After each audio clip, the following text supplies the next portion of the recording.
Good afternoon students. कल तक हम लोगों ने हमारे लास्ट लेक्चर के अंदर सेल्स ऑर्गेनाइजेशंस के पढ़ चुके हैं और उसके बाद में हमने स्टार्ट कर दिया था हमारा सेल्स एजेंसीज़, है ना। सेल्स एजेंसीज़ जो हमारा टॉपिक था उसके अंदर हम लोगों ने यहाँ पर फंक्शंस ऑफ सेल्स एजेंसीज़ के ऊपर डिस्कशन कर चुके हैं। और आज जो हमारा नया टॉपिक है उसमें हम लोग पढ़ने जा रहा हैं यहाँ पर काइंड्स ऑफ सेल्स एजेंसीज़, विक्रय एजेंसियों के प्रकार। अब सेल्स एजेंसीज कैसी होनी चाहिए ये इस बात पे डिपेंड करेगा कि आपका बिज़नेस कैसा है। आपके बिज़नेस कोई भी एक सेल्स एजेंसी कैसी होगी ये पूरी तरीके से इस बात पर ही डिपेंड करता है कि आपका बिज़नेस जो है, आपकी कंपनी जो है, आपका ऑर्गेनाइजेशन, आपकी संस्था कितने आकार की है, उसका साइज़ कितना है, छोटी है, बड़ी है, वो किस प्रकार की है ना, टाइप्स कैसे हैं उसके। फिर प्रोडक्ट की क्वांटिटी का प्रोडक्शन कितना होता है ना, प्रोडक्शन लेवल कितना है आपका, एक्टिविटी लेवल कितना है, इस पे डिपेंड करेगा। नंबर ऑफ़ कस्टमर्स कितने हैं आपके, है ना, और एग्जिस्टिंग कस्टमर अभी कितने हैं और इन फ्यूचर आप कितना एस्टिमेट लेके चलते हैं ये। फिर जो गवर्नमेंट की जो पॉलिसी से,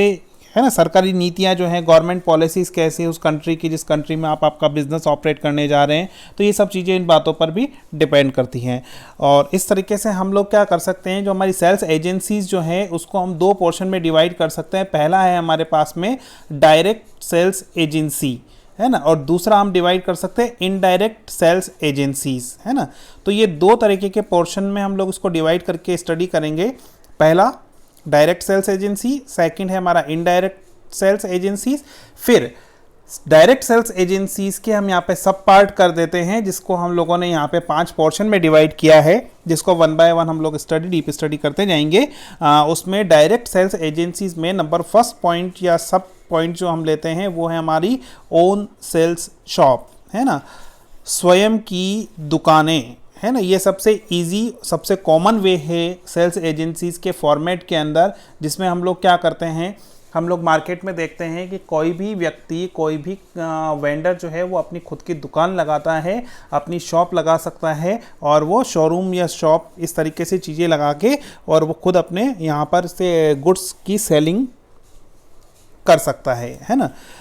अब इनमें होता क्या है, तो इनमें क्या किया जाता है कि कोई भी मैन्युफैक्चरर जो है वो मैन्युफैक्चरर अपने यहाँ पर जो फुटकर शॉप्स जो होती हैं वो अलग अलग प्लेस पे उनको खोल दी जाती हैं, है ना,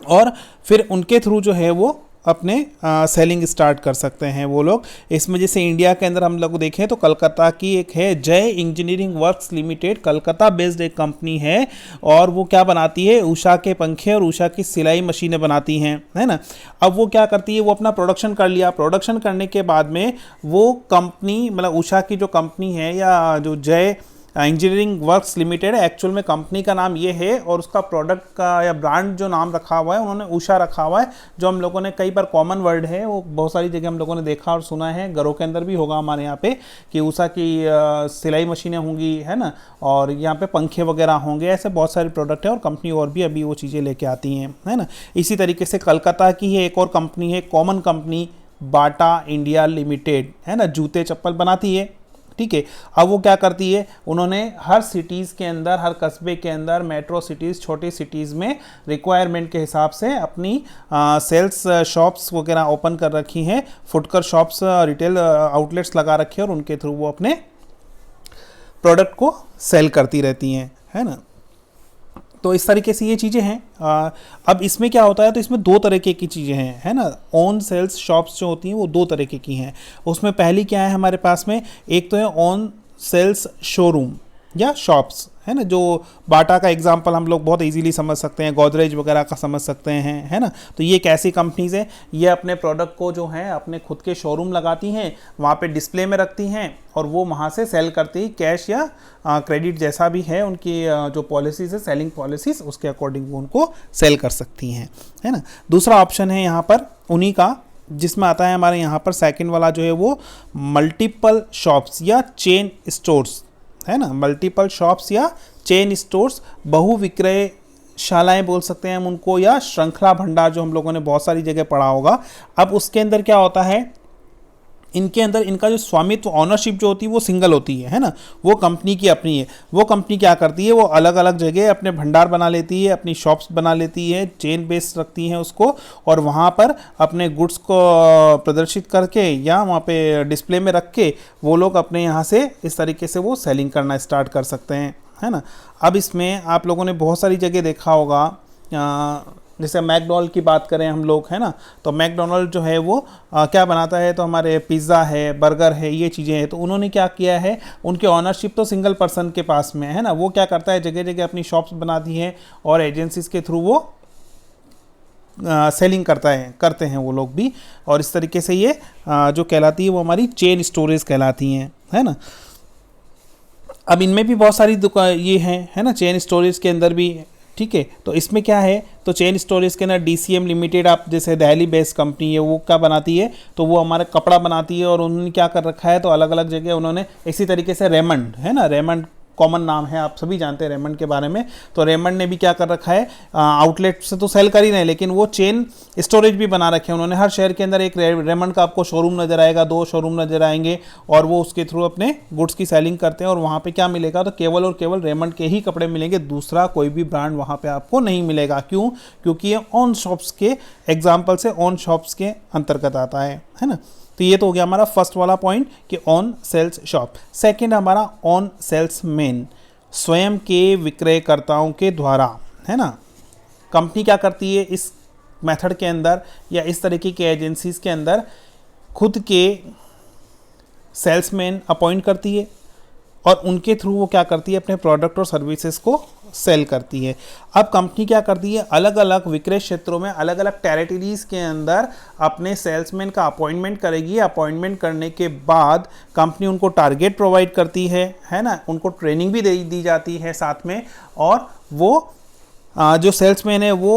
उन लोगों को, जो एक्सिस्टिंग कस्टमर है वो तो है ही आपके, है ना, लेकिन वो क्या करते हैं, फ्यूचर कस्टमर को भी अप्रोच करते हैं वो, है ना, और वो फ्यूचर कस्टमर्स को अप्रोच करते हैं, उनके यहाँ जाते हैं, उनसे मिलते हैं, उनसे बात करते हैं, उनके प्रोडक्ट, उनको कंपनी के प्रोडक्ट्स के बारे में दिखाया जाता है, बताया जाता है, यूजेस बताए जाते हैं, है ना, और उनको इस तरीके से कन्विंस करके और उनको सेल किया जाता है गुड्स का। फिर क्या करती है कंपनी, इन्हीं सेल्समैन के थ्रू, अगर कंपनी, बहुत सारी कंपनीज हैं ऐसी जो FMCG गुड्स वगैरह जैसे होते हैं, रोज़मर्रा के हमारे जो लाइफ स्टाइल में यूज़ आते हैं प्रोडक्ट, उन प्रोडक्ट्स को सेल करने के लिए कंपनी उन सेल्समैन के थ्रू कस्टमर के डोर टू डोर या होम टू होम सेल्स के अंदर भी वो क्या करती है, अपने प्रोडक्ट को उनके तक पहुंचाती है, उनकी क्वालिटीज़ फीचर्स बताए जाते हैं, उनको उनकी आवश्यकता बताई जाती है कि क्या आपको वास्तव में ऐसे प्रोडक्ट की ज़रूरत है। वो एडवर्टाइजमेंट के थ्रू, सेल्स प्रमोशन के थ्रू उन कस्टमर्स को या उन फ्यूचर कस्टमर्स को ये फील कराते हैं कि हाँ, आपको वास्तव में इस प्रोडक्ट की ज़रूर रिक्वायरमेंट है आपकी लाइफ स्टाइल के अंदर, और वो इस तरीके से उनको कन्विंस करते हैं और वो सेल करते हैं उनके प्रोडक्ट को, है ना। जैसे ऐसे बहुत सारे एग्जांपल चाय पत्ती का ले सकते हैं हम, साबुन के ले सकते हैं, सॉफ्ट वगैरह जो हैं, है ना, कुछ पाउडर वगैरह हो गए हमारे, ठीक है ना, वाटर कूलर से रिलेटेड इस तरह के आइटम्स है। तो ये लोग क्या करते हैं, घर तक लेके जाते हैं उनको सामानों को, और उनको दिखाया जाता है और कस्टमर को एग्री किया जाता है कि भैया आप ये चीज़ परचेज करें, है ना। फिर आता है हमारे पास में मेल ऑर्डर या पोस्ट बाय पोस्ट, है ना, डाक द्वारा आदेश, है ना। इसमें क्या किया जाता है, इसमें एडवर्टाइजमेंट के थ्रू, है ना, आपके कस्टमर्स को ये बताया जाता है कि आपकी कंपनी जो प्रोडक्ट बना रही है वो क्या चीज़ है, किस तरीके का प्रोडक्ट है, उसकी प्राइस क्या है, उसके फीचर्स क्या हैं, उसकी क्वालिटीज़ क्या हैं, उसके यूजेस क्या हैं, है ना। सारी चीज़ें आपको ऐड के थ्रू ही डिस्प्ले की जाती हैं, और उसके बाद कस्टमर जो है, अगर जो इंटरेस्टेड कस्टमर है, वो इंटरेस्टेड कस्टमर क्या करता है, तो वो आपको ऑर्डर करेगा, और ऑर्डर के थ्रू आप प्रोडक्ट जो है उनके घर तक पहुंचाते हैं, है ना। VPP, वैल्यू पेएबल पोस्ट बोला जाता है जिसे। तो उसके अंदर आप ऑर्डर कर देते हैं और आपके घर पे वो सामान आ जाएगा, आपको डिलीवरी मिल जाएगी, उसके बाद आप उसका पेमेंट कीजिए हाथों हाथ, और आपका जो पार्सल आया है उस सामान का वो आप छुड़ा लीजिए, और फिर आप आपका यूज़ कर सकते हैं। है ना। एट प्रेजेंट अभी जो हम लोग ऑनलाइन शॉपिंग का जो मेथड देखते हैं वो सबसे बड़ा एग्जांपल है इस चीज़ का, है ना। डाक द्वारा ही बोला जाता है उसे भी, जिसके अंदर क्या किया जाता है, हम लोग इंटरनेट के थ्रू ऑर्डर हमारा बुक कर देते हैं और वो पार्सल आपके घर तक आ जाता है और आप उसको छुड़ा लेते हैं, है ना। अब पर होता है क्या है, इसके भी बहुत सारे नेगेटिव और पॉजिटिव पॉइंट होते हैं, है ना। क्योंकि इसके अंदर क्या है, वेंडर और बायर दोनों आमने सामने नहीं होते हैं, दोनों जो है वो इनडायरेक्ट वे में काम कर रहे होते हैं। वो वेंडर कहीं किसी और शहर में बैठा हुआ है और आपका बायर किसी और शहर में बैठा हुआ है, तो ऐसे बहुत सारी प्रॉब्लम्स हैं उसके अंदर। और इंडिया के अंदर वैसे देखा जाए तो अगर हम अभी इंटरनेट का जो हमारा जो यूजेज जितना बढ़ा है, अगर हम इस चीज़ को इग्नोर करें तो इंडिया के अंदर, भारत के अंदर डाक व्यापार जो है हमारा, मेल ऑर्डर का कॉन्सेप्ट इतना सक्सेसफुल नहीं है ना। उसके रीजंस बहुत सारे हैं अलग अलग, लेकिन अभी जैसे जैसे मॉडर्न जो जितना भी हमारा टेक्नोलॉजीज़ बढ़ती जा रही हैं उनको देखेंगे तो उसके लास्ट कुछ पास्ट फ्यू ईयर्स के अंदर कंपैरिजन करें हम उन चीज़ों का अभी के करंट सिनारियो से, तो उसके अंदर तो बहुत सारा चेंज आया है ना। अभी तो बहुत सारे लोग, बहुत सारे कस्टमर जो ऑनलाइन को प्रेफरेंस देते हैं, क्योंकि उसके अंदर कुछ सुविधाएं भी देने लग गई है कंपनी, जैसे आपको एक्सचेंज की है, रिटर्न की है, गारंटी की है। अगर आपको चीज़ पसंद नहीं आई है तो आप तुरंत उसको रिटर्न भी कर सकते हो और उसका रिफ़ंड भी आपको विद इन 24 आवर्स आपके पास आपका पैसा वापस से बिना कोई भी अमाउंट कंपनी काटे और वो आपको कंपनी आपको वापस से रिफ़ंड कर देती है। ऐसे तो ऐसे बहुत सारी चीज़ें हैं, लेकिन इसके हम एडवांटेज और डिसएडवांटेज है उसको हम हमारे नेक्स्ट वीडियो के अंदर कंटिन्यू करेंगे।